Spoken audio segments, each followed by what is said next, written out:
अस्सलाम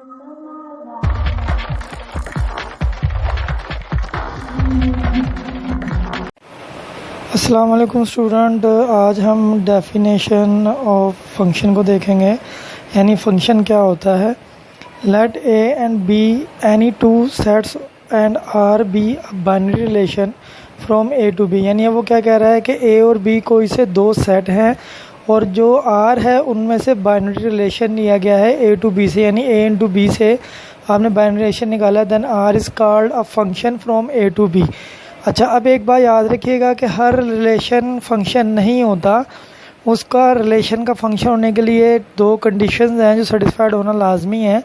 अभी देखिए, पहली कंडीशन क्या कह रहा है कि जो डोमेन ऑफ रिलेशन है उसको इक्वल ए होना चाहिए और every element of A is associate with exactly one element of B under the R. यानी अब रिलेशन के अंदर जो एलिमेंट ए होगा, सेट ए का जो एलिमेंट होगा वो एसोसिएट होना चाहिए एग्जैक्टली एक एलिमेंट बी के साथ अंडर द रिलेशन। अब इसकी एग्जांपल कैसे है, पहले यहाँ देखिए क्या कह रहा है। Condition two implies that the R contains no two pair having the same first element. यानी पहले फर्स्ट एलिमेंट उसके पास सेम नहीं होते। अब इसकी एग्जांपल देख लेते हैं। देखिए, ए सेट में लिखा हुआ है एक्स वाई जेड और बी सेट के एलिमेंट है 1 3 5 और रिलेशन जो फंक्शन है वो क्या बना हुआ है x1 y3 z5। मतलब अब इसके अंदर अगर हम कंडीशंस को देखें तो इसकी डोमेन क्या है x, y और z और यही डोमेन R3 की है, यानी जो सेट A है वही R3 की डोमेन है।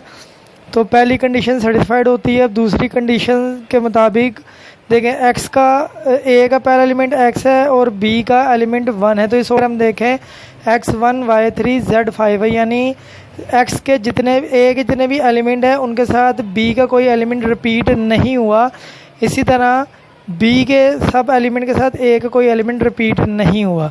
तो जब ये दोनों कंडीशन सेटिस्फाइड हो जाती हैं तो हमारे पास ये चीज़ फंक्शन कहलाती है। अब क्या कह रहा है, if a relation is a function then it is usually denoted by F G at extra. यानी अब एफ से शुरू करेंगे स्मॉल लेटर से, जी एच आई जे के कुछ भी लिख सकते हैं।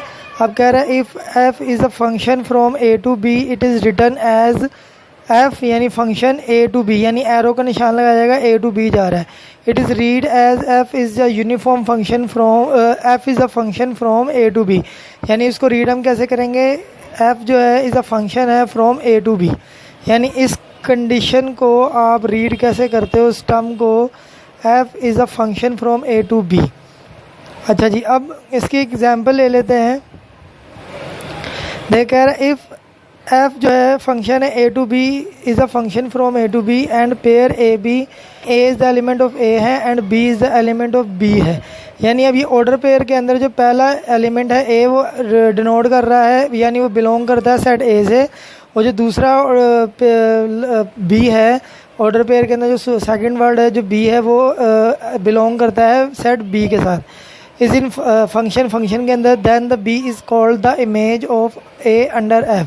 यानी अब क्या हो रहा है कि जो बी है वो इमेज कहला रही है ए की अंडर द एफ, यानी फंक्शन के अंदर। It is denoted by F of A is equals to B. यानी अब इसको लिखा कैसे जाता है कि एफ, यानी जो पहला ऑर्डर पेयर होगा उसके साथ ऑर्डर पेयर का जो पहला वर्ड है ए वो एफ के ए के साथ आएगा, जो दूसरा होगा इक्वल टू बी होगा। अब इसकी एग्जांपल देंगे, एक्स वाई जेड लिखा है और बी है 1 2 3 4, देन एफ जो फंक्शन बना x1 y2 z1 है।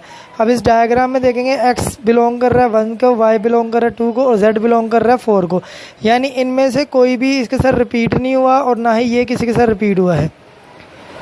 अब देखिए कह रहा है here we associated x with 1 so we write F X is equal to 1। यानी जब x जो है एसोसिएट हो रहा है 1 के साथ तो लिखा कैसे जाएगा, F X is equal to 1। इसी तरीके से y जो है वो 2 के साथ है तो F Y is equal to 2 और z जो है वो 4 के साथ है तो F G is equal to 4। अब हम चलेंगे टाइप्स ऑफ फंक्शन पे। पहला है one onto function. A function from A to B is called an onto function if range F equal to B. अब यह देखिएगा इसमें जो रिलेशन बन रहा है ए टू बी से वो इन दो सेटों से बन रहा है, यानी एक्स वाई जेड और बी है 1 2 एंड फंक्शन क्या बना है x1 y1 z2। यानी यहाँ अगर देखेंगे तो x1 y भी 1 के साथ है और z2 के साथ है। अब ये टाइप कौन सी फंक्शन की है, पहले हमें सबसे देखना है कि इसकी जो डोमेन है इस फंक्शन की, क्या वो सेट ए के इक्वल है नहीं है। एक्स वाई जेड ये डोमेन बनती है इस फंक्शन की जो सेट ए के बराबर है। अब इसके अंदर एक जो कंडीशन है वो दूसरी क्या फॉलो होती है कि रेंज ऑफ एफ, यानी जो फंक्शन की रेंज है वो सेट बी के इक्वल होनी चाहिए। तो यहाँ पे 1 और 2 रेंज है जो सेट बी के इक्वल है। तो यानी यह दो कंडीशन को सेटिस्फाइड करेगा। Number 1 domain of function equal to A होना चाहिए, और number 2 domain range of function equal to set B होना चाहिए। तो ये दोनों कंडीशन को सेटिस्फाइड करता है, इसलिए ये आपके पास ऑन टू फंक्शन बनता है। अब इस तरीके से 1-on-1 फंक्शन है। A function from A to B is set to be 1-on-1 if distinct element of set A are associate with the distinct element of set B. अब distinct का मतलब क्या है, अलग अलग हो, यानी रिपीट कोई नहीं होना चाहिए। अब इसमें एग्जांपल देखें, एक्स वाई बी है 1 2 3 4। अब फंक्शन बन रहा है x3 y1 z2। तो सबसे पहले तो हम देखना है कि क्या फंक्शन की डोमेन सेट ए के इक्वल है कि नहीं है। एक्स वाई जेड ये डोमेन थी इसकी जो सेट ए के इक्वल है। अब सेकंड कंडीशन क्या है कि इसके अंदर ए का हर एलिमेंट बी के हर अलग एलिमेंट के साथ लगे, जुड़े नहीं। तो यहाँ देखें x लग रहा है 3 के साथ, y लग रहा है 1 के साथ, और z लग रहा है 2 के साथ। तो ये अलग अलग एलिमेंट्स जुड़ रहे हैं, तो ये ऑन टू फंक्शन होगा। अब इसकी लास्ट टाइप थी 1-on-1 and onto function. अब function f from set a to set b is called a 1-on-1 and onto function if it is both 1-on-1 and onto. यानी अब इसके अंदर 3 conditions अगर satisfied होती हैं तो ये 1-on-1 एंड ऑन टू होगा। 3 कंडीशंस कौन सी, कि सबसे पहले कि डोमेन जो है सेट की फंक्शन की वो सेट ए के इक्वल होनी चाहिए। तो देखें एक्स वाई जेड यही डोमेन है, ये सेट ए के इक्वल है। अब इसकी रेंज जो है वो सेट बी के इक्वल होनी चाहिए। तो 1 2 3 ये इसके इक्वल है। तो ये हमारे पास ऑन टू हो गया। अब 1-on-1 के लिए क्या था कि हर एलिमेंट ए का एक्स बी के हर अलग एलिमेंट के साथ लगे। तो x लग रहा है 2 के साथ, y लग रहा है 1 के साथ, और z लग रहा है आपका 3 के साथ। तो यानी आपका यहाँ पे कोई रिपीट नहीं हुआ, तो ये आपका 1-on-1 and onto function हो गया। तो ये था आज का लेक्चर जी। आई होप कि आप लोगों को अच्छा समझ में आ गया होगा।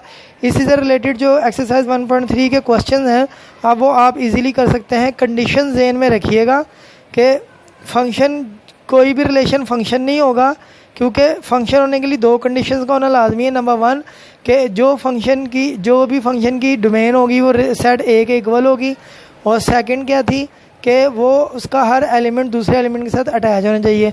अब इसकी टाइप्स आ जाती हैं, और पहली टाइप्स थी ऑन टू। तो ऑन टू के लिए हमारे पास 2 कंडीशन सेटिस्फाइड होना लाजमी थी।